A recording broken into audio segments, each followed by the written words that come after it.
Siomra beag. Ladies and gentlemen, welcome back to Sure Look, Sure Listen, the podcast that takes a pop at culture. Sure Look, Sure Listen. Sure look, sure listen. Sure look, sure listen. Sure look, sure listen. Sure look, sure listen. Sure look, sure listen. Sure look, sure listen. Welcome back, Benjamin. You seem a little bit tired. Maybe we'll get into that later in the podcast. Benjamin, sure look. We're going to be taking a look this week at Spider-Man No Way Home, the outcomes and repercussions of it, Ben, which means we're past the statute of limitations of spoilers, which we have self-imposed. So cover those earballs if you don't want spoilers for a thing that came out 6 weeks ago. Also, we're going to talk about Moonknight, Ben, your favourite and mine, Moonknight. And there's some stuff that we've missed out on completely. For example, Ben, apparently there's a Batgirl movie or show coming out soon. There's also Ghostbusters, which was last year as well, and we also missed that one. And Benjamin, on top of all of that, DC TV, DC EU TV, EEV, have released a show, their first tie-in show from the movieverse, Benjamin, Peacemaker. Sure listen, Michael, if that wasn't enough of a mouthful, we'll also be taking a look at a well-worn screenplay trope, which is the Pope in the pool, how we can package exposition so that our audience doesn't go off to Betty Bye-Bye land as time goes by. So yeah, that's what we'll be taking a look at today, Michael. It's going to be a very exciting day. Who is he? What's he doing in there, Ben? Why is he the Pope? Benjamin! Yeah. He was elected by a council of cardinals, I believe, is the reason why he was the Pope. Yep. Benjamin! In a very ceremonial thing where they burn paper. Benjamin! Yes, it's very important. It's a very important process. There's smoke, there's white smoke and there's black smoke and there's all sorts of different smoke. That's why he's Pope. Benjamin! Holy smokes. I mean, if you go down a bit deeper, it's probably some political manoeuvring. He's probably, made allies throughout his long career as first a bishop and then a cardinal. That was a failed joke brought to you by Ben. Very good. Very good. Very good. failed Sunday joke morning brought to you by podcast me. banter. But Michael, we've loads to talk about, including the final death of the statute of limitations on Buddy Spooderman. Yeah, Ben, so we're into full Spoiler Man, No Way Home territory here. Yes. Benjamin. Yes. One of the biggest things that has happened as a result of everyone from the multiverse showing up in Spider-Man No Way Home is now all future films are this. Yes, we have no choice now, Michael. This is the path we've chosen. There is no way to go home or back, as the case may be. Yes, I can't wait for Jack Ryan Across the Universes, where John Krasinski summons Alec Baldwin and... Who was the other one? Was it Harrison Ford? It was Harrison Ford, wasn't it? I couldn't tell you. Yeah, it was, where he summons all of the different Jack Ryans. Benjamin, I can't wait for the next James Bond Quantum of Multiverse, wherein upon Daniel Craig survives that explosion he was in and summons forth Pierce Brosnan to help him take down the next enemies. Yeah, it's very important. Very important. And Timothy Dalton, and 70-year-old Timothy Dalton. I would watch a 70-year-old Timothy Dalton being an older spy. I would watch that. Well, Benjamin, all you need to do is look at any of the things he's been in since James Bond. Yes, and there you are. There's your 70-year-olds. Yes. Have you ever seen, Benjamin, the Doom Patrol, for example? Yes, I have, yes. That's pretty much it. Yeah. Or the Hot Fuzz. The Hot Fuzz, he's in that as well. Benjamin! Yes. What I'm saying is, apparently Sony, Ben, have decided that, but due to the success of Spider-Man No Way Home, they're going to make The Amazing Spider-Man 3. I can't think of a worse thing that could possibly happen as a result of the success of this film. Why, Michael? Why does anybody think that Tobey Maguire was the best part of that film? Well, it's Andrew Garfield. Oh, The Amazing Spider-Man. Sorry. Oh, thank God. Yeah. Oh, I thought we were going to make the other one. Okay. No, we've already made that still... in a 3. Yeah. That's had 3 already. Oh. There is talk of a Not 4th one of those. Today, Michael. No, you're not. You're really not, are you? I told you looked a bit sleepy, Benjamin. Do you have a story to tell us about why you're so sleepy? Why would anybody want The Amazing Spider-Man 2 or 3? Oh, well, very good, Ben. This is top-notch podcast banter for you this morning. Top-notch. Benjamin, because I don't know if you noticed this, but people love nostalgia. Okay. And what people especially love these days, Ben, and here I am now as a almost 40-year-old man complaining about nostalgia in a room full of toys and action figures. Benjamin, what people really love now is nostalgia from just a little bit ago. Oh, the recent nostalgia. That Yeah. classic recent nostalgia. Recent nostalgia. Oh my God, do you remember 7 years ago that thing that wasn't that successful? Like, oh my God, I do. I loved it. Do you remember that thing we saw last week? Oh, Halcyon Days. Oh, so good, so much better. I think anything pre-COVID, people are just like, bring it back, bring true. back.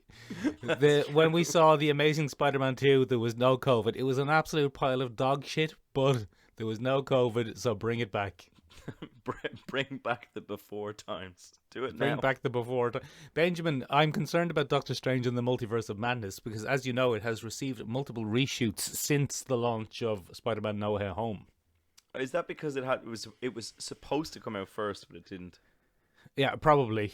But also because they're just going to put loads of multiverses in it. Yeah, look, we've tackled the multiverse topic before, and on this year's roster, Michael, we will be doing a full episode on multiverses and why that narrative has become so popular. But I think we're almost pushing the boundary a bit too much, Michael.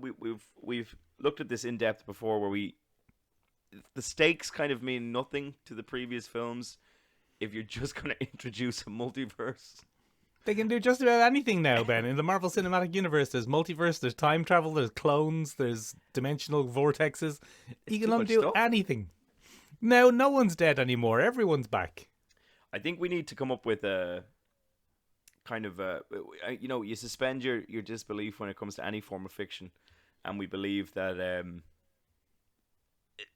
it can happen because it's a work of fiction, and we allow that kind of stretch in logic on occasion. But we definitely need to come up with like a special term for the Marvel universe in particular as to why all these things are not colliding with each other on a constant daily basis.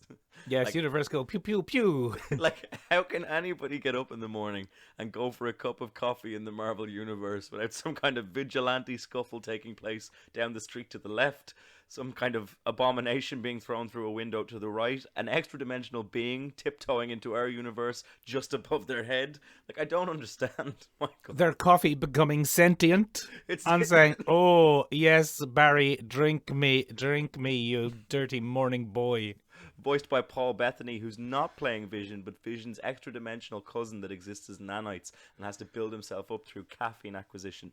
Yeah, I mean, like, there's all kinds of weird things that can happen now. So I don't know what you would call that. Yeah, it's bullshit. Is what you call it. Ben. No, but you see, I don't think it's going away, Michael. So we could every time just say, bullshit. But eventually, Michael, as a pop culture podcast, we're going to have to come up with some way. Is that what this is? Is that what this is? Benjamin, I have no interest in seeing an Amazing Spider-Man 3, nor do I have any interest in seeing a Sam Raimi Spider-Man 4. Oh, God, no. And I think what we're really getting at is releasing either of those films is the worst possible lesson that could be learned from the success of the Amazing Spider of No Way Home. It's the worst timeline. Why would that be the lesson? It's the worst possible lesson. It's classic Sony, isn't it? It's just like, to hell with the consequences. We're doing it for the quick buck. Oh, people want more of the stuff that we put in. Yeah. No, Yeah. guys. You could just imagine Kevin Feige sitting down with whoever's in charge of it over there. He goes, no, it Head in worked. his hand. It worked because you partnered with us, and it was a joint vehicle, and Tom Holland carried the movie. And they we did it. We wrote it. Not you bunch of idiots. Not your semi-trained chimps. And the Sony guy is just like, yeah, so I've spoken to Andrew Garfield, and Kevin Feige's just like, no. I bet you have. Why is the Vulture in the Michael Morbius film? They separated the universes. Why is he there? Is that the same Vulture? Is it Batman? Do you know we don't own Batman? Please stop, Sony. I'm going to take off my little red hat and throw it at you. That's my Kevin Feige impression. It's a pretty good one, because that hat is a constant. He's always wearing it. In Make every America single great again. multiverse, Michael. Yep. That's what, or some not though, because in some he's played by Paul Feig. from Ghostbusters 2016. Very, very smooth, Michael. That brings us on to our brand new segment, which is what did we say we were going to call it? Oh, we slept on that. We did, Ben, and I think there's an extra irony based on how sleepy you are this morning. I think we could probably argue that, yeah. Benjamin, some people say that one of the most important things in anything is habit forming. You know, building a routine. Yes. But every week now you text me and you say, can we do it at 10 o'clock in the morning? Can we do it at midnight? It's just, I think you might be driving yourself crazy. Yes, I think I've come unstuck in time, Michael. I am now that's what it is. rolling through the chronosphere, as it were. So this is actually last week's Ben. Yes. When are we going to meet future Ben? Is he going to have any spoilers for us? I don't know which one it is, but you might at some point. Who's to say? Very good. It would be fair to say that nobody expected The Amazing Spider-Man 3 to be the greatest cinematic achievement of all time after The Godfather. But look, that's the way it works sometimes. And now, I think it's especially unusual that Sony somehow got themselves out of their buyover deal and then bought over Marvel. That was a weird thing, and nobody expected it to be the Sony empire, but here we are, Michael. And then when the Walkmans became sentient, and now we all live under the music regime, nobody expected that either. But look, worst things. Walk people, Ben. Walk people. Benjamin. Yes. What are we talking about? Ghostbusters. I've seen it. This is the Benjamin, this is the new one that was released in 2021. Yeah, new is a bit of a stretch, but yes, it's quite good actually. Funnily enough. Paul Rudd. Put Paul Rudd in anything and I'll watch it. Paul Rudd is not really very important in it, and he's not even that in it that much. Paul Rudd is very much the Rick Moranis character. Oh. Yeah, it's about the kids. It's about the kids, Ben, and what's going on with Ghostbusters. But, I'll tell you what, it's quite good. Oh, okay. Well, that's good news, isn't it? Yeah, it's quite good. Ben, as you know, no great Ghostbusters fans are we. Yes. I mean, we're not both Ghostbusters fanatics. Well, I mean, my movie replica proton pack and full jumpsuit would argue otherwise, but go on. Yes, but that's... Yeah, you've never worn that in public, Ben. Benjamin. Yeah. I've seen them all, and I like some of them and I don't like others of them. That's excellent commentary, Michael. Tell me more. Thank you very much, Benjamin. This is easily the second best Ghostbusters film ever. Oh, well, that's good, isn't it? Yeah, it's fine. It's good. It's a little bit Ghostbusters, a little bit Goonies, a little bit Stranger Things, a little bit... there's a bit of Paul Rudd in it. There's a bit of Carrie Coon in it. There's a surprisingly small amount of Olivia Wilde in it for some reason. Okay. It's good. It's good. It's very good. It's very enjoyable. What did they shoehorn Olivia Wilde in there as? There's no statute of limitations on the spoilers here. You can just go full spoilers. I think that came out before Spider-Man. Yeah. Benjamin, she plays Zool. No, not Zool. The baddie. What's the baddie's name? Gozer the Gozerian. Oh, okay. She plays Gozer the Gozerian's body, Ben, but okay. The voice is Shora... I don't know her name. The lady from The Expanse with the voice. The Iranian lady. Yeah. She does the voice and Olivia Wilde does the body. That's the most pointless cameo since... It's since about 15 minutes earlier in the movie where J.K. Simmons has a single line and then gets killed. What? Yeah, it's weird. What? It's very strange. There's loads of very strange stuff. J.K. Simmons, under very heavy makeup, has a single line and then dies. That is very strange. Yeah. Olivia Wilde, unrecognisable under heavy makeup, has no lines. It's really strange. Why are these people in the movie? I don't know, Ben. I guess they wanted to be in the movie. Okay. And they was like, I'll be in Ghostbusters. So what's the plot? The lads from the Ghostbusters have been storing ghosts down a well or something for a long time? No, Benjamin. It's the same plot as the first one. Oh, okay. Ghosts are coming back? The ghosts are coming back, Ben. Here comes Gozer the Gozerian, and there was a man in the olden days, and he was a bit of a bad egg. Okay. And in the 80s, they found a skyscraper that he built to summon Gozer the Gozerian. Oh, yeah. Okay. Remember? And he made the skyscraper like a big summoning tower. But he also built a town in the Midwest for summoning Gozer the Gozerian. Oh, okay. So he had a backup plan. I don't know which one was the backup or which one was the original, but yes, he had exactly the same plan twice. Okay. If at first you don't succeed, try again. Exactly, Ben. Right. Exactly. And Benjamin, I tell you what, the reason I particularly want to talk about it is because, and we couldn't talk about this pre-statute of limitations because it's a pretty big spoiler. But let's talk about, Benjamin, putting dead actors back in things. Oh, no. Because the big part of the plot, Ben, is that the kids are the grandkids of Egon, Oh, okay. played by noted dead fellow Harold Ramis. Oh, no. And I tell you what, Benjamin, he comes back for the final act as a bloomin' ghost. Oh, that's... And he doesn't speak. He just gives them a dig out as a ghost. With the other Ghostbusters. Yeah, isn't it? Isn't it weird? What do you think of that, Ben? It's a legal nightmare, isn't it? Like, how do you... I don't think so, no, because as far as I know, his family and the state signed off on it. So legally, I it's understand that. totally Like, fine. Okay, well then, beyond that, it's an ethical nightmare. I don't... Yeah, I think it's more of an ethical nightmare than a legal nightmare. Yeah, I don't know. All I can tell you, Michael, is that since you explained that to me, I've had a real case of the...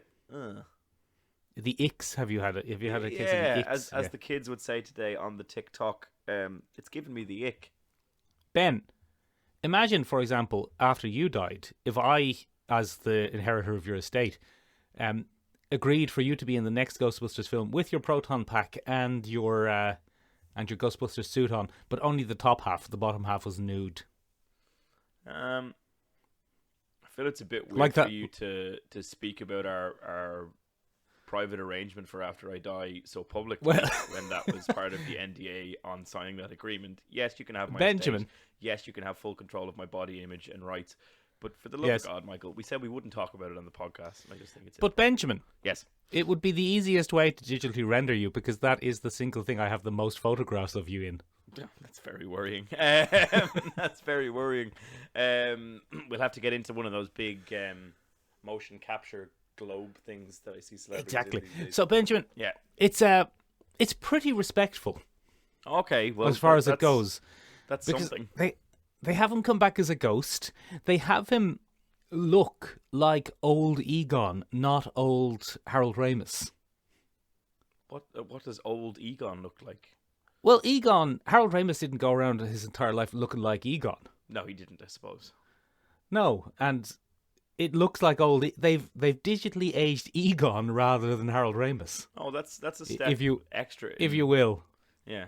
Okay. He doesn't speak, Yes, because that would be the trickiest part of. and I don't know if it would be. I think it would be very easy to get a decent impersonator. I suppose. And then when he finishes up, he kind of fades away and he ascends to heaven or the Afterlife. sky or wherever it is that the ghosts go in Ghostbusters, and it says for Harold. Oh, okay. And grown men cried, Ben, not me. I just sat there going, "Oh, am I all right with that? I don't know if that's okay. Am I all right with that?" Did you take pictures of any of the grown men crying? No, Oh, okay. no, I didn't. Okay. Well, that's interesting. So, has the Ghostbusters community kind of embraced this film to their bosom, Michael? Yes, I believe they have, Benjamin. I think it is quite beloved as a film. Right. Right. I think it is seen as righting the ship, as it were, in Ghostbusters. It's been a long time coming, hasn't it, as a film? Like, I think we did interviews at a Comic-Con a number of years ago. And we had just gotten the first teaser trailer with the music and stuff. Had we? I Well, think so. yeah. No, I think you're right. Yeah, it has been a long time coming. I think it was supposed to be released in 2020. Because there are some interesting points, like they see a timeline of all the ghost attacks. Okay. And it's like, look, 1872. And it's written up on a big wall. Nice. 1872, 1916, the Tunguska event, 1945, 1984 in New York, and then they just kind of wave their hands where it says 2021 and no one says anything. There were no attacks in 2021. Everyone was busy with coronavirus. And the ghosts. Benjamin. Yeah. It's good though. It's a good film. I thoroughly enjoyed it. Yeah, it definitely. I think the 2016 film, whatever you feel about it politically, wasn't a great film. No, it was a weak film. Full stop. It was a Not weak film, Ben, and Go on, sorry. It's not a weak film for any particular reason, other than it's badly written and put together. Yeah. I think it was not necessarily badly written, just barely written. It was barely written, and the ending was an absolute flipping abomination with colourful ectoplasm everywhere and people ninjaing around the place. Yeah. Absolutely dreadful. I think it was... I don't know how you'd explain that film. I think it was just a bunch of people who were told, you're funny. You can just go be funny. Do what you just like. go be funny. Just go be funny. Just go be And it's funny. like The original Ghostbusters. It can work or it can't, Ben. Anyway, look, Ben, in a sense, I think it poisoned the well. Not entirely of its own fault, but just Sure. the debate around it, the reaction to it, poisoned the well of Ghostbusters and probably damaged this film's chances in a lot of ways. I still think this did okay. Right. And this might set up a new series, but yeah, very interesting divergence of cinematic universes we're seeing a lot these days. Yes, Michael, it's kind of everywhere, isn't it? Maybe we could talk about that in the future episodes. Maybe we should. Michael, we got a little bit of... Speaking of branching out universes that nobody really asked for but could be okay. Yes. Apparently there's been a Batgirl movie underway for quite a while here, Michael. Is this a movie or a TV show, Ben? I don't know, Michael, but judging from the fact that, number one, J.K. Simmons is reprising his Commissioner Gordon role. Oh, is he? Yes, J.K. Simmons is back. Hopefully not for a one line of dialogue and then to be eliminated. But, hopefully... But he's coming back as Commissioner Gordon. Right. Michael Keaton is coming back as Batman. I've heard of Batman, yeah. He's a popular character. People will enjoy that. So Michael Keaton is reprising his role. But yeah. Michael Keaton wasn't Batman in the same universe as Commissioner... Oh, never mind. Now, the viewers can't see, but I'm doing a big old shrug. You're doing a big shrug, everybody. I don't know anymore, Michael. As he's doing a big shrug, because he's only wearing a top of his Ghostbusters costume, the whole thing is lifting up and exposing his entire nether region. That's not true. You know full well that I go topless in my Ghostbusters costume or bust. Don't you dare invert my half costume, my demi costume. So we got our first kind of glimpse at it from Leslie Grace, who's going to play Barbara Gordon, Batgirl. Okay. Leslie Grace, who is a musical star. And was in... Is this in all The singing, Heights. all dancing? Yeah, she was in The Heights in 2020, and is quite a well-established actress in kind of musicals and things like that. She has 1.2 million followers on Instagram, Michael. Is that a lot? Which is nothing to sniff at. Is it not? How many do we have? Are we close to that? We've got 1.1, unfortunately. Followers. So 1.1 followers. Yeah, very good. Okay. Yeah. So she published her first look at the costume. It's going to follow the Batgirl Year 1 costume, which is the kind of the more realistic kind of combat suit style costume that was pioneered. I've seen it, Ben. 2019, 2018. Could have been 2012, Ben. It could have been 2012. We just don't know. Don't know. There's no way to tell anymore. There's no way to tell anymore. Time doesn't matter, Michael. We're in the multiverse now, and that's the way it is. So this is about to come out. It's centered around the Year 1 storyline, so it's Batgirl's kind of early days. I would assume, based on the fact that we're getting Michael Keaton and J.K. Simmons, it's going to be a much younger Batgirl in contrast to the Batman. Possibly the Batman legacy is in decline. We might get a bit of a Batman Beyond arc where Batgirl takes over the mantle as a younger hero. I don't know how it's going to go, Michael. But it looks interesting. The costume looks phenomenal. Is it a TV show or a film, Ben? I don't know. I'm going to have to look it up now because you've asked twice. And Benjamin, is Joss Whedon involved in this? Wasn't Joss Whedon doing this? God, I hope not. Benjamin, I thought Joss Whedon was doing this. Don't you put a Whedon on this. I think he was. Wasn't he doing this? Stop. I don't know. Stop. I can't keep track. I cannot keep track of DC products and movies and TV shows because you just never know if they're real or not until they happen. It's a Batgirl movie. It's a movie. Okay. Movie. Okay. So and this is not connected in. It's not connected in any way with the Batgirl series. No, that's Batwoman, and not connected. Was it to a... Are you sure there wasn't a Batgirl series planned? That I mean, is you're not, entirely obviously. possible. I You're wish not. I knew. Obviously, you're not sure about that. Benjamin, and has Joss Whedon anything to do with it? I think, Michael, that Joss Whedon could be a lot to do with everything these days, and they just don't put his name on stuff anymore. Ah, he's got his fingers in many pies. Yes, he's now Was Whedon, and it's down the bottom of the credits every time. Oh, very clever and amusing. Benjamin, Yes. speaking of new things that are coming out, Go on. we have thoroughly been excited and enjoyed seeing the new Moonknight trailer. Yes. Which... Oh, Michael, we failed when we chose our day to do this podcast. We didn't realise that everything gets released on a Monday.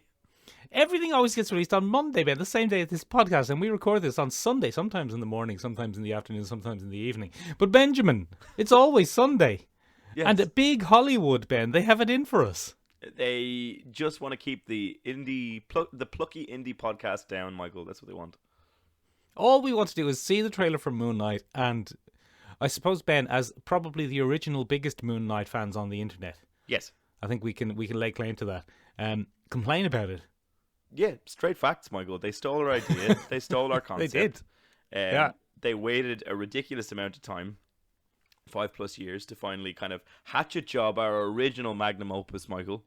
Magnum opus. There were lots of stuffs about magnums in it, the ice cream bar. Yeah, we were really hoping for that sponsorship deal. That's what we were going for.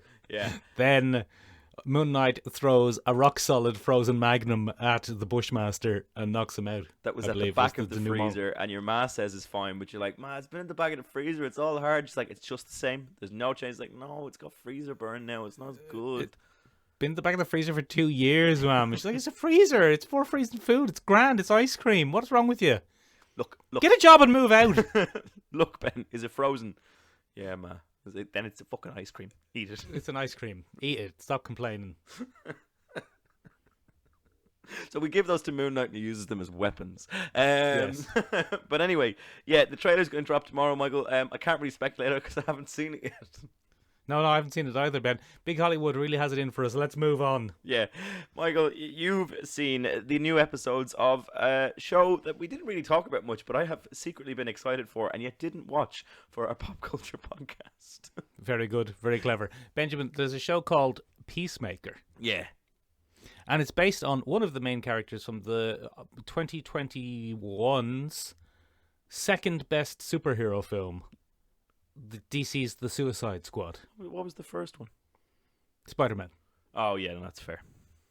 Yeah, but I think looking back, I think it was my second favorite superhero film of the year. It was certainly a lot more enjoyable and innovative and interesting than Black Widow, Eternal, Shang-Chi. definitely. Yeah. So anyway, Ben. Yeah. It takes the character of Peacemaker, one Christopher Smith, Ah, yes. played by John Cena, Ben. I assume coated in a special coat of visibility paint. Yes, because otherwise, as you know, Michael, you can't see Yeah, him. you can't see him. You can, but you can see him in this, and he's quite good. And Benjamin, if you remember when this was announced by James Gunn and his mates, everyone was thinking, what's this going to be? Is this going to be a sequel? Is it going to be a prequel? Is it going to be like a bit of both and an origin story? It's a prequel, Ben. It's a flat-out prequel. Ah, damn it. What's wrong with you? It's a flat-out prequel. I thought it was going to take... No, on sequel. directly. Did I say prequel? I You meant said sequel. prequel. Oh, I meant good. sequel. That's much Okay, better. I meant sequel. Okay. No, 'Cause I it's was a looking at it going- flat-out sequel. I was like, how? What? Yeah, okay, fair enough. It opens with him in hospital, recovering from his injuries in the Suicide Squad, Ben. You know, there's going to be spoilers for that. And then just goes from there. And without going into it too much, Ben, because we talked about this before, that you haven't seen it yet. And I said, don't you worry your pretty little head, Ben. Thanks. Because, to be brutally honest with you, I don't think plot details or story details are why you're going to be watching this. Okay.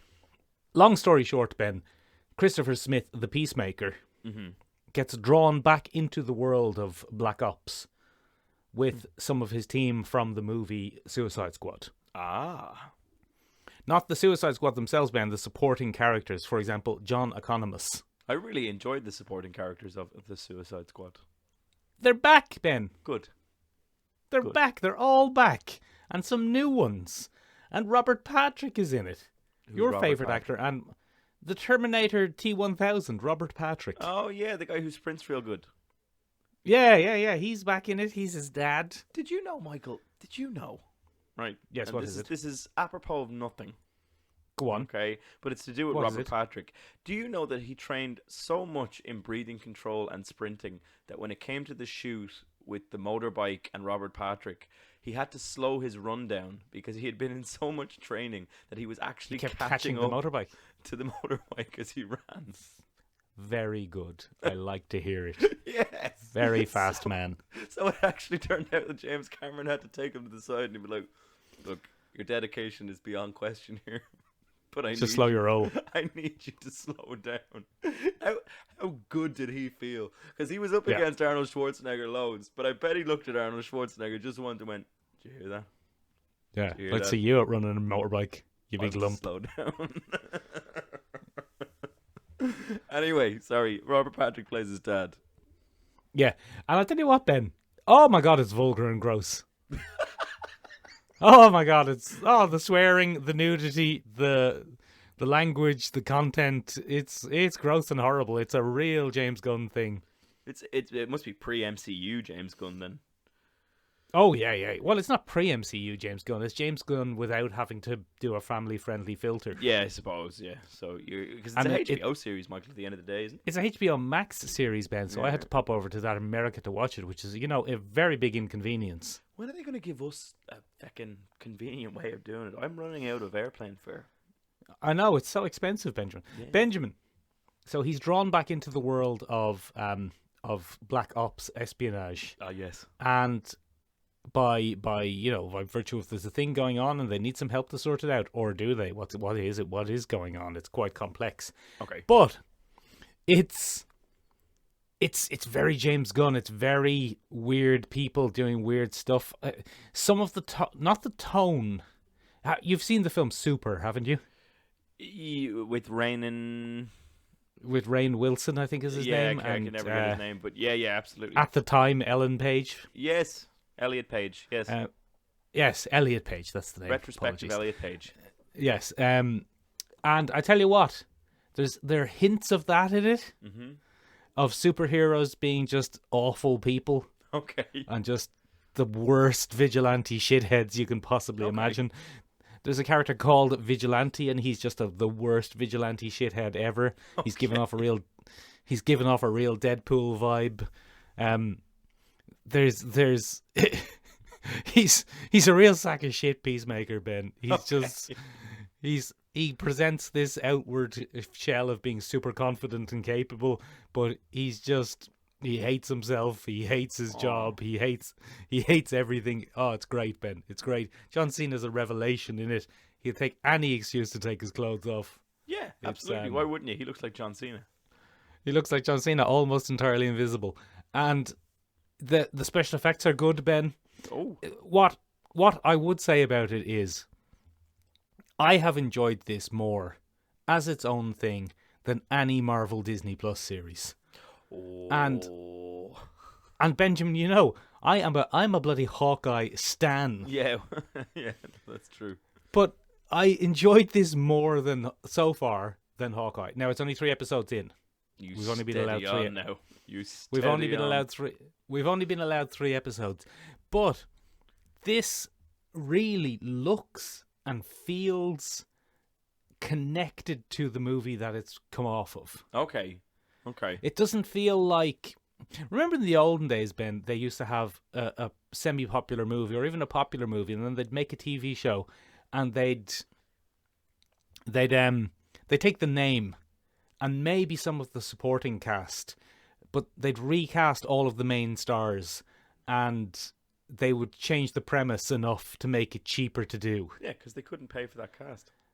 Exactly. Stargate's a great example, and Stargate SG-1 turned out to be a great show and a seminal influence on science fiction. Yeah, but true. the first couple of episodes of Stargate, you're looking at, who the fuck is this budget James Spader, and who's this new character that they've introduced? What's happened to Jack O'Neill? Why is he MacGyver now? And what? Where did who are the- MacGyver come from? who are these extra characters, and why are there so many Stargates? It just seems like they're setting this whole thing up so that it can be a weekly show.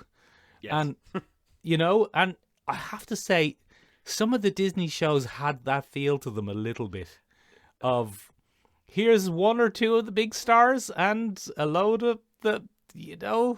not so good stuff. Yeah. Yeah. And this doesn't feel like that at all. This feels like straight out of the film. Well, that's great, isn't it? It's nice might- to get that it- home run. It might be because, Ben, it's written, directed, and produced by the director of the film. That'll do it in keeping it tone It'll probably consistent. it'll probably do it for you, won't it? And it's great, Benjamin. It has, and the internet is abuzz with this, so you can check this out. They uploaded it onto YouTube on the first day. It has the greatest intro title sequence of our times. Oh, that's high praise. I'm not going to get into it, Ben.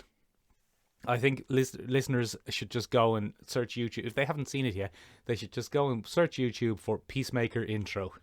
Because I tell you what, Benjamin, it's a joy from start to finish. Right, hold this up to your smart device there. Right, just give me 2 seconds of silence here, Michael. You ready?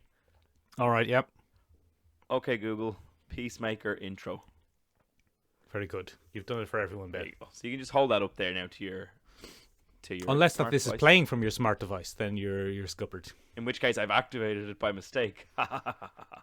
Yeah, I don't know if smart devices can be activated by sounds coming from themselves anymore. That Yeah, used to work in the olden days, but it doesn't seem to work anymore. What a tragedy! How dare they fix that particular glitch? Yeah, now that next they'll fix the glitch of stopping people from naming their kids Alexa. Yeah, well, no, Apple just sues you if you do. It's not the same. It's not the same thing. I think it's Amazon, but yes, good joke. Good joke. Damn it! Oh, Benjamin, it's yeah. thoroughly great. It's thoroughly great. I think everyone should go and watch Peacemaker. It's fantastic. I'm not going to do any spoilers, but I have enjoyed every minute of it so far. It is not for children, Benjamin. Okay, so if But- you but got wee ones, Nor was the Suicide Squad, though. yeah. So, In fairness, if you took your kid to the Suicide Squad, shame on you. shame on you. That's a Or Venom. Or Venom 2. Even then, it's not as bad as the Suicide Squad. The Suicide. I don't know, Squad is- Ben. When we went to see Venom, we had a lot of screaming kids. That's that's too many kids. Too many kids, not enough Venoms. Benjamin, is that our running order? We've pretty much run out of running order. I don't know if we've held golden I think to we our have, I running think that- order in this particular. I think that's day. everything. Yep, that's everything on the running order. All right. So that's it this week, ladies and gentlemen. We were going to do other stuff, but to be honest, what's the point? No, ladies and gentlemen, that brings us to this week's main event. Oh, this is a wrestling one? No, I wish. That'd be nice if it was a wrestling one. No. This week, Michael, we're going to be taking a look at a rather unusual screenplay piece of advice. I don't know if you'd even call this a trope, Michael. Right? Oh. But it's kind of a. If we said golden rule, that would probably be unfair. But it's a good rule of thumb, Michael, to Ben. work with this particular one. Yeah. Ben, what would you call a Chekhov's gun? Chekhov's gun is a plot device. Is it a plot device? It's a plot is it? device. Yeah. Is it not? No, but Chekhov's gun. No, Chekhov's gun. Okay, Chekhov. But is it Chekhov's rule? It would.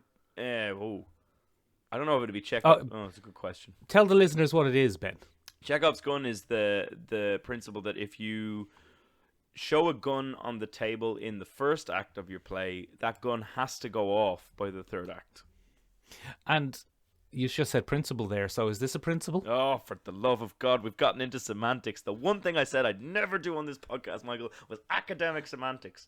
No. Is this a principle, Ben? I will not be an institutionalized, sedated academic sitting in my smug colonial lounge debating semantics. All right. Okay, fair enough. Jesus. It could be a principle, Michael. It could be a rule. But generally speaking, what we're looking at today is, Michael, have you ever heard of the Pope in the pool? Only since you said it.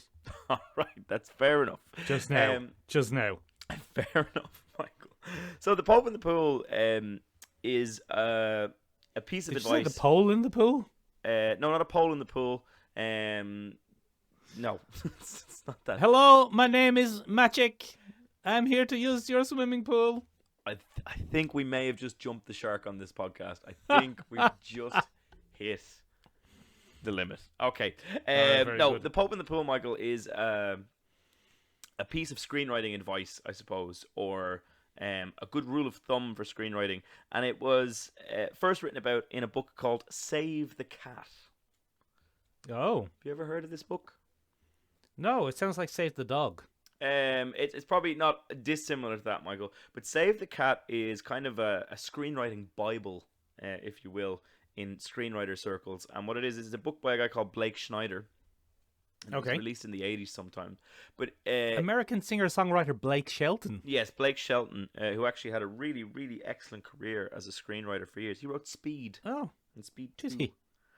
He's married to Gwen Stefani. He's married to Gwen Stefani for some reason. So that's the thing that's happening. But anyway, Blake Schneider, Michael, not to be confused with that absolute twat, Zack Schneider. Blake Schneider wrote the Snyder book do? Save the Cat. He made movies. Okay. Michael. And in Save the Cat, he kind of laid out his experience as a screenwriter, and his golden rules for screenwriting, and good advice, good practice, things like that. And Save the Cat has lots of different rules. The titular one there, Save the Cat, is if you introduce an animal, Yes. don't kill it off. Yeah. Ben, I turned off, if you remember last year, this time last year, I turned off Chaos Walking, Yep. which, okay, it was teetering on being shite anyway. But then it broke that rule, and I went, no, thank you. You've broken the rules. I'm not watching the rest of this drivel. Yeah, so Save the Cat is the principle of basically doing good by the good boys and girls that play animals in films. And Benjamin, is Save the Cat based on Alien? I think it very much could be. I haven't read the article. I need to go back and have a look. I don't screenwrite very often, Michael, as you know. Ah, very lazy. Very lazy. We should probably do a Moonknight script, Michael, and then pitch it to Marvel, because I don't think they're doing anything like that. I hear they're going to make TV shows in the future, though. I see you're back from the past again. Yeah. It's back to the time travel conceit. That's very clever. See what I did? Until you Yeah, I stepped did. on my conceit, but that's okay. So anyway, Pope in the Pool, Michael, is a very simple What's he principle. doing in there? The Pope in the Pool is that exposition should not be boring. Yes. Okay, it's a very simple rule. I have a quote here from Blake Schneider in the essay that it comes from in Save the Cat. The Pope in the Pool gives us something to look at that takes the sting out of telling us what we need to know, and does so in a lively and entertaining way. So the Pope in the Pool, Michael, is designed to avoid two characters sitting in a room with one character going on a massive monologue of exposition. And the best example... What? Sorry? Sorry, Ben, I couldn't hear you there because I was too busy trying to understand what Michael Caine was saying in a Christopher Nolan film. Yeah, precisely. So one great example would be Christopher Nolan in any of his films, where he always has one scene where a character just monologues. Not a character, Michael Caine. It's okay. It's particularly Michael Caine. Michael Caine is the antithesis of the Pope in the Pool trope. Okay. But a very good example of that poor writing technique is The Matrix, where we meet the architect. Do you remember the architect? Oh, concordantly. Yeah. So that's information overload for your audience, and it burns them out fairly quickly, and it ruins things. So the reason it's called The Pope in the Pool, Michael, is... Benjamin. Yes. Have you seen a Christopher Nolan film? I have seen Inception. I have seen Dunkirk. I have seen all three Batmans. I have not seen Interstellar, and I have not seen timey-wimey stuff. Tenet. Tenet. That's what Michael Caine does. He just sits in those films and talks. Yeah, he just shows up and explains what's going on. It's incredible. The most recent one, Tenet, is unbelievable. What is he he just doing has Tenet? He has a meeting with John Tenet or whatever his name is, and he goes like, "So here's what's happening in this film. I'm Christopher Walken." Okay, And wow. he explains what's going on for 10 minutes. It's absolutely incredible. That sounds awful. Oh, it's dreadful. Yeah, it just doesn't sound like fun. I don't think I'd listen to Michael Caine explain anything to me, let alone a key plot point. I just don't think I'd be into that. But hey, what do you know? So the reason, Michael, that it's called The Pope in the Pool is very, very simple. The example that he gives is Blake Schneider once had to explain like a very difficult Vatican law Okay. in a film for whatever reason. And About electing the Pope, probably. it could have been something like that, absolutely. So one of the things that would be very difficult is explaining deep cardinal law to an audience, Yes. without making them go, "Oh, Jesus Christ." Yes. And the Pope has a very kind of standardized set of imagery that goes with him. There's a balcony, there's white smoke, there's big old robes, there's pomp, Yeah. there's ceremony. Yeah. So in order to engage your audience or make them kind of sit up and go, "Wait, what the fuck?" You put your Pope in the pool. So that he had the Pope swimming in brightly coloured swimming trunks as the cardinals gathered around the pool and tried to explain why the Pope had to take heed of what was going on in the film. And the cardinals around the pool become increasingly frustrated because the Pope won't stop swimming in the pool and listen to their very important good. edict. So So they're trying to tell him stuff and he's not listening, and then we're learning about his character, that he's not a great listener, and very clever. So it's a juxtaposition of expectation, I guess, if you want to look at it that way. We take the thing that you might expect from the information we need to get, and you find a way to invert it. So there's another kind of golden example from a different director, and that is in Jurassic Park, Michael. Da, da, da, da, da, da, da, da. Wrong movie. Wrong movie. But anyway, Jeff Goldblum, who is a joy I've seen him. Yeah, I've seen him. to watch in anything and could explain anything that he wanted, would be great. But you can't use him for the entire film, Michael, because Jeff Goldblum gets paid by the minute. So, it's very expensive to use him. So Steven Spielberg had to explain the concept of DNA sequencing and that kind of thing. And normally, Michael, we could have had bloody what's his name, Richard Attenborough.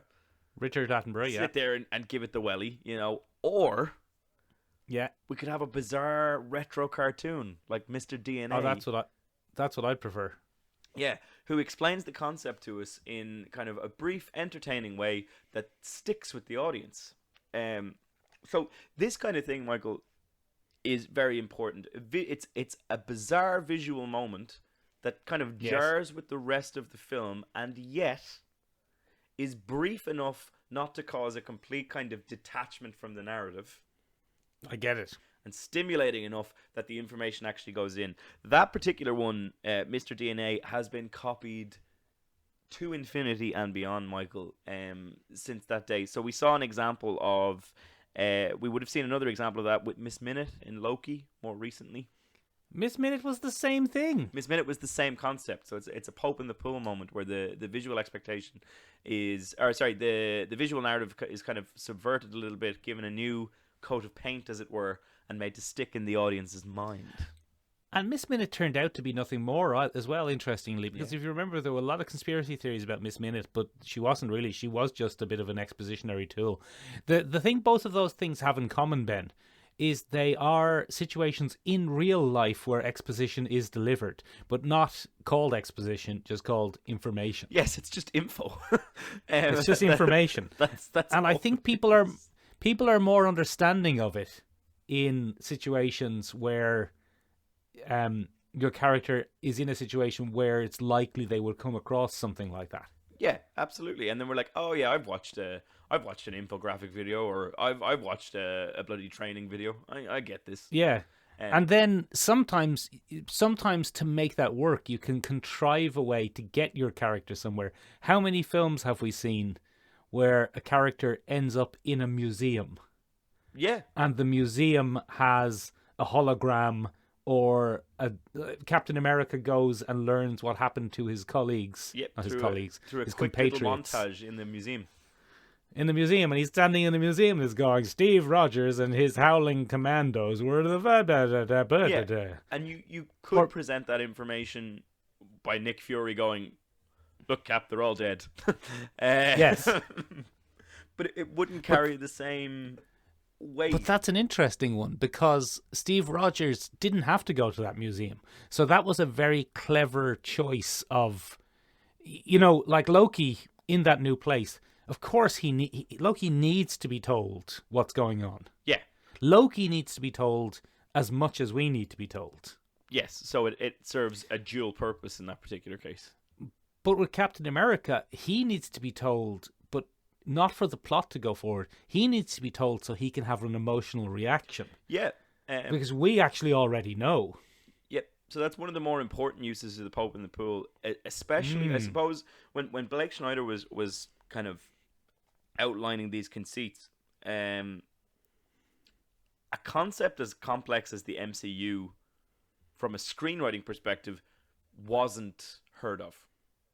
Yeah. Like, interweaving shows or narratives would have been a television concept occasionally.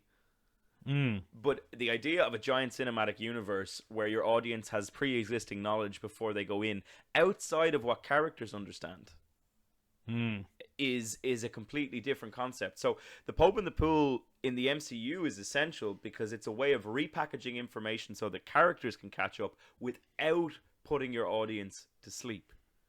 Because your audience has already been given it. They have some very good ways of doing it too. Luis from Ant-Man is a classic. Yep, he does it all the time, and it's enjoyable, and it's funny, and it's entertaining, and it's done with a supercut montage in a style that doesn't fit the rest of the show. Luis's editing style is completely different to the editing style Edgar of Wright. Ant-Man the film. It's Edgar Wright, Ben. So it's Edgar Wright, without Edgar Wright, so to speak. Edgar Wright without Edgar Wright is probably a throwback. That's very interesting, isn't it? Because I would say, probably, funnily enough, in the Ant-Man films, the expositionary scenes are the most memorable and beloved parts, to the point that they sometimes have him do exposition for things that wouldn't be entirely necessary to expose. Yeah, absolutely. 100%. Like, we have to get an they must be the only screenwriters in Hollywood saying we have to get an exposition scene in or else the fans are going to riot. Yeah, and I think it's really interesting, isn't it? It happens all the time. So I think if your Pope in the Pool is too successful, and again, this is nothing that Blake Schneider could have predicted way back when in the late 80s, because we hadn't come into that. But now you have fan expectation of humorous moments.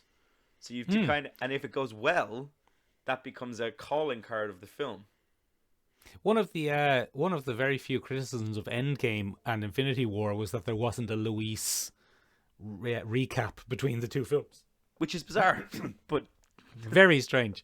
Very strange. Benjamin, yeah, have you seen the film The Big Short? Yes, Michael. So that's my next example. Oh, good. Go on. Okay, you do that. No, one you go on. I was going to go. No, you go on. I'm not going to steal your. I've done far too much talking. You get yourself on in there. No, you might think you have, Ben, but you haven't because I keep interrupting you. You tell us about The Big Short. Oh, okay. Well, The Big Short is one of my good lady friend's favorite films, and when she found out I was doing this particular topic, she was like, "Oh, The Big Short," and it hadn't even occurred to me, Michael, at the time. Until she brought it to my attention. But there are 4 core examples of Pope in the Pool in The Big Short. I'll tell you what, Ben, I only remember one of them. Okay, 4 varying degrees of success. Okay. So the one I would imagine you remember is Miss Margot Robbie. She was in the nude, Ben. She was in the nude, Michael. So whilst that's a good example of it, it's a jarring visual cue to make you pay attention. It doesn't have a visual correlation in the same way. So there's nothing to help guide the audience's understanding of what's happening other than Margot Robbie's monologue. She's in the nude, though, Ben. I don't know if you remember she's that presenting the nude in an unusual fashion. Okay. Not as unusually as that sentence you've just produced. But go on. She's presenting the information in a really unusual way. Do you know what you said? Yeah, I know. I tripped over my tongue. I can't keep going. You tripped over the word nude, this Ben. This is game over. I give up. This is my last podcast ever. You're going to have to get in touch with Dr. Stephen J. Cadwell after this and just find a new co-host. Oh, replacement co-host time. Or get an AI one. I'm sure there's enough information of my verbal patterns and thinking patterns that you could now build your own AI me. Oh, yeah, that'd be good, wouldn't it? Yeah, I'll sign that over as part of the estate deal later on today. Very good. So, Hello, Michael. I'm glad to be hosting this week's episode of the podcast in the nude. yes. So there you go. That's what you'll get. But when she presents that information, Michael, it's still a monologue, and it doesn't actually enhance audience understanding. It's very meta. It's very jarring, so you pay more attention, but it doesn't work that well. There are other examples in The Big Short. It might not work that well, Ben, but it's very memorable. It's very memorable, so it is kind of a Pope in the Pool light, if you will. It's not a Pope though. It's actress Margot Robbie It's actress Margot Robbie in the bathtub, Michael.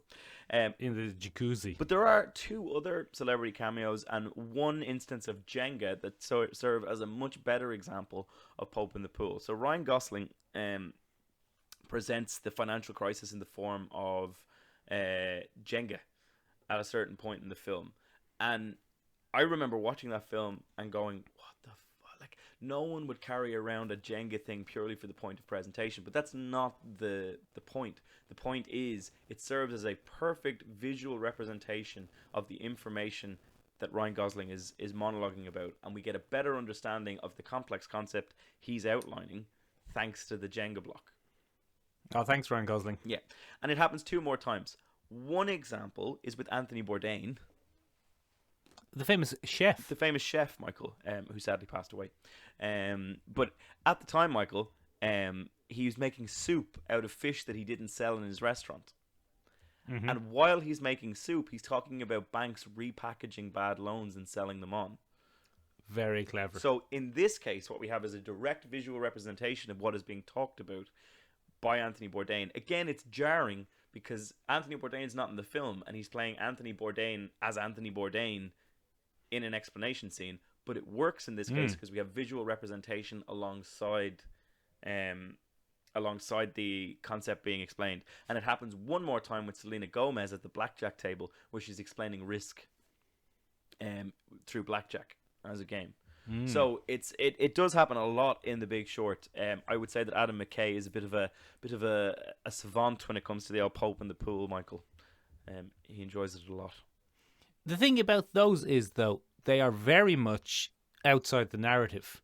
And that's the problem. Because, yeah, so does it count? Because, you know, what I hate, Ben, there are a couple of tropes I hate, and they're pretty much the opposite of this. But one of them is sitting beside a passenger on a plane at the start of a film and talking to them and, you know, gonna see the wife, is it? Like, oh, we're divorced. Oh, got any kids? They don't talk to me anymore. Oh, gonna be a tough Christmas for John McClane. It's like, oh, I'm actually not John McClane. This isn't Die Hard. This is the film Taken on a Plane with me, Liam Neeson. Yeah. And it's like, oh, God, I hate it. I hate. As soon as someone sits down and talks to a passenger, like, is this guy another character? Or is he just there for the... Everyone tells each other about their entire lives while they're sitting beside each other on an airplane trope. Yep.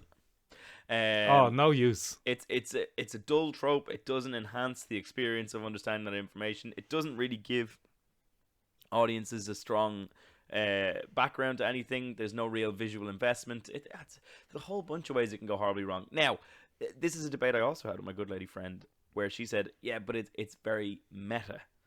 I don't know if meta, stepping outside the narrative to explain something, is the same as the Pope in the Pool. I would argue it works best when the Pope in the Pool is used in narrative. In narrative, as Ben, part not of the meta. world. There are other unusual examples of it. Again, in the Marvel universe, you have Doctor Strange, and when the Ancient One delivers the exposition, she whacks his soul out of his body to explain it.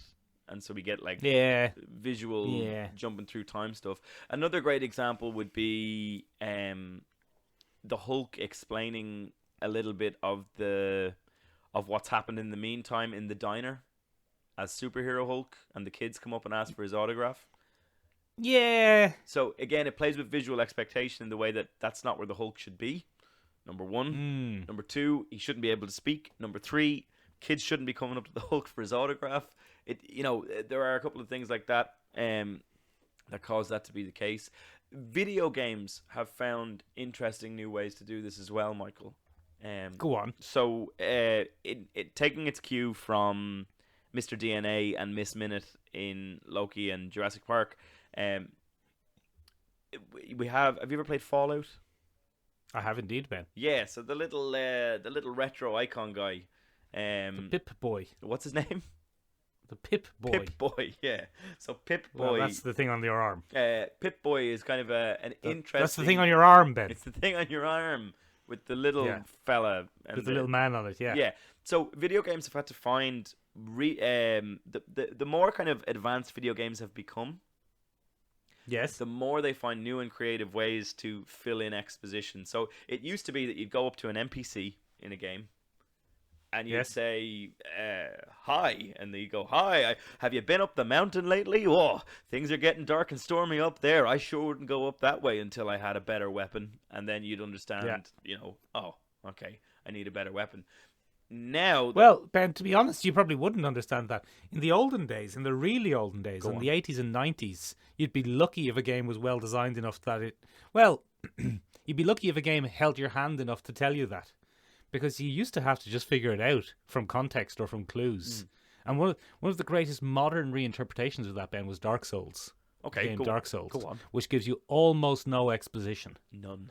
There's one guy you talk to him and he kind of hints that you might need to ring two bells and one's up high and one's down low. And that's your entire guidance in the game. That's not enough. It is enough. It's not. Because it's one of the greatest... It's one of the greatest feats of game design of all time.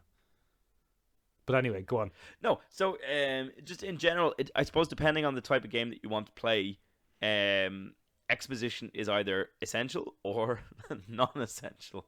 Or making things worse. Or making things worse, spoiling the surprise. So I suppose if you wanted to follow the Dark Souls logic, maybe not knowing more makes it a more exciting time to be alive, Michael. I don't know. Well, exposition is always the tricky thing, isn't it, Ben? Because have you ever seen The Place Behind the Pines? Oh, yeah. Isn't it? Is that what it's called? Place Beyond No the exposition Pines. at all in that. Place Beyond the Pines. There's no exposition in that at all. Until you To the see... point you're going, what is this? What is going on? So naturalistic. Too naturalistic, arguably, Michael. Some people did argue too naturalistic. Yeah, it's just a multi-tiered generational revenge plot. Yeah, but a lot of people would have said that he's a Thai boxer in that, is he? Or is he doing bare knuckle fighting? I think you're thinking of... I'm thinking of two different You're films, thinking aren't two I? I'm different mixing films. them So together. what you're thinking of is you are confusing Ryan Gosling films. Yes, I am. I'm mixing up two Ryan Gosling films. You're mixing up The Place Beyond the Pines with Nicholas Wendig Refn's Yes. sequel. Equally obtuse. Equally obtuse. His actor sequel, I guess, as opposed to actual sequel to Drive. Yes, where exactly. Ryan Drive Gos- is another one that doesn't really have any exposition. No, it's whatsoever. just a straight linear narrative from A to B. And you can figure it out yourself or catch up or die trying. Yep, you don't get any backstory. You don't get any. Any hints at what he wants to do in the future. There's an immediate goal, which is protect the family, and that's the way it runs. Yeah. So exposition isn't always necessary, but I would argue that if you got the chance, Michael, Yeah. or if you absolutely had to, Yeah. maybe give the Pope in the pool a go. Yeah. Or you could just have one character say to another character, Ben, you and I have been friends for 7 years. And in all of those 7 years, you and your sister Sharon have lived together on 4 North 2 roads. And now it's time for you to pay me back that €500 you owed me. God damn it. But as you know, you're a real slippery character. And you tried to give me back 200 in 1997, you son of a bitch. So I don't trust you no more. Yeah. Yeah. So I mean, Elegant. Elegant. Elegant. Yeah, no, it's not as smooth. It is more naturalistic, though. I guess you can get away with that. What I've just said there. No, but if you were to do it in chunks, Michael, if you were... Benjamin. No, it's not. You can't. It's terrible. It's dreadful. It's one of the worst screenwriting tropes of all time. Have you, Ben, ever said to a person, you and I have been friends for insert number of years? You haven't. No, never. The only way you could make that work is set it in Ireland and have the characters be slightly drunk. When did we meet? We've been friends for so long. It's mad. Remember when we watched the Ryan Gosling film? What's it called? Place. Your man directed it. Is it Neon something? I can't remember. I don't remember. It doesn't matter. I can't remember at all. Wrap us up there, Ben. So, ladies and gentlemen, what did you think? Of this week's bloody mini trope? Have you got any great examples for us to send along? Yeah, please send us some examples. Yeah. What did you think Where, of though? the Moonknight trailer? It's out now. So you can let us know what you thought you've of it. probably seen it. And there's a few different places you can get in touch with us and let us know what you thought. You can find us on the interwebs at www.seomrabeag.com, seomrabeag.com. It means tiny room in Irish. Benjamin, did you see that Spider-Man page? The first appearance of the Venom suit. The original artwork has sold for $3.6 million. Buckaroos, Michael. Bloody hell. What a time to be alive. Yeah, that's too much money. Yeah, we probably should have talked about that on the podcast. Yeah, should we do it next week when it's not relevant anymore? Oh, very good. Yeah. seomrabeag.com. Means tiny room in Irish. Does indeed. That was 2 on the nose. Ben. That hurt.